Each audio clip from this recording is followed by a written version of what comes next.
Bonjour, Anacofi, CNCGP, CNCEF, la compagnie des CGP. Les associations de conseillers en gestion de patrimoine sont nombreuses et de tailles très différentes. Alors qu'elles bataillent dur pour défendre les intérêts de leurs adhérents, quel intérêt ces derniers ont-ils d'aller rejoindre une petite association? En d'autres termes, y a-t-il une place pour Small is Beautiful? C'est ce que je vous propose de découvrir en allant à la rencontre de Philippe Feuille, président de la compagnie des CGP. A tout de suite. Philippe Feuille, bonjour. Bonjour Jean-François. Alors nous devions en fait tourner en extérieur, mais le temps en a décidé autrement, ce qui fait que je vous accueille dans le studio de l'AGFI avec grand plaisir. Vous êtes président de la compagnie des CGP et ma première question est simple. Pour quelles raisons peuvent conduire les conseillers en gestion de patrimoine à rejoindre une petite association en fait? Que peuvent-ils en attendre réellement? Alors les raisons, elles sont nombreuses. Les raisons, c'est d'abord l'esprit d'équipe. Une petite association, effectivement, permet de pouvoir s'occuper, et quand je dis petite, ce n'est pas péjoratif, bien sûr, de s'occuper au mieux et accompagner les adhérents.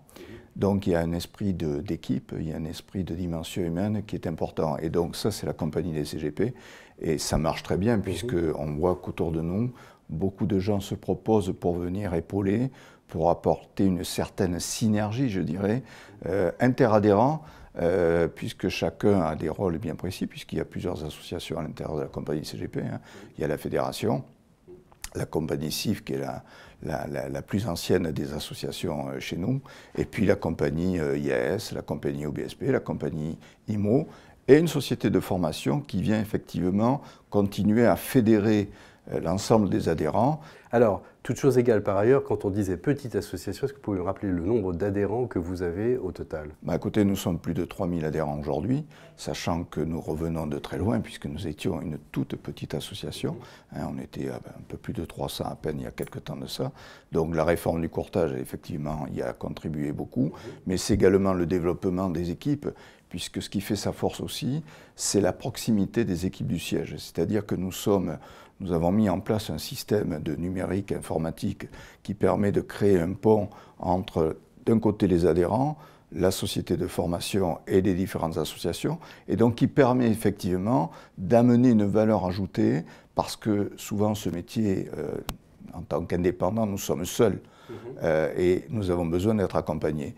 Et l'ensemble des équipes du siège sont tous des professionnels issus du terrain et sont capables de comprendre et d'apporter très rapidement la réactivité nécessaire. Et c'est ça aussi la force d'une petite association qui est là pour écouter, apporter les solutions nécessaires et défendre bien évidemment ses adhérents. D'accord, alors justement sur ce sujet, votre force de frappe, votre capacité à faire du lobbying auprès des pouvoirs publics, de Bruxelles notamment. Est-ce qu'ils sont comparables à celles des grandes associations concurrentes, on va dire? Alors, déjà, il y a une certaine proximité avec les autres associations qui permet effectivement de pouvoir échanger. L'union fait la force. L'union fait la force, donc ça c'est le premier point. Le deuxième point, c'est que, oui, effectivement, nous faisons du lobbying. Alors, je ne vous cache pas que ce lobbying n'existe pas depuis des années, puisqu'on vient de loin, donc il fallait que nous atteignions une certaine taille de nombre d'adhérents. Ce lobbying se pratique, mais je pense qu'avant de parler aussi peut-être que de l'Europe, il est quand même bon aussi de parler de la France. Et la France a effectivement besoin, et notamment nos politiques, avec qui j'ai l'occasion d'échanger, députés, sénateurs et autres, d'entendre parler de la plus grande entreprise de France. Parce que pour moi, la plus grande entreprise de France, c'est qui? Les TPE, les PME, les artisans, les indépendants et les commerçants. Et ça, je pense que nos politiques ont besoin de l'entendre. Alors, je ne suis pas contre les groupements, parce que parfois, on m'accorde des propos qui sont un peu déformés. Je pense qu'il y a de la place pour tout le monde, mais il ne faut pas oublier que les indépendants que nous sommes ont aussi un rôle social, économique et pédagogique, puisque nous sommes dans l'ère environnementale et dans tout ce qui peut apporter, je dirais, une certaine pédagogie économique à nos concitoyens, eh bien, c'est notre disponibilité d'indépendants qui permet justement de pouvoir accompagner au mieux les clients.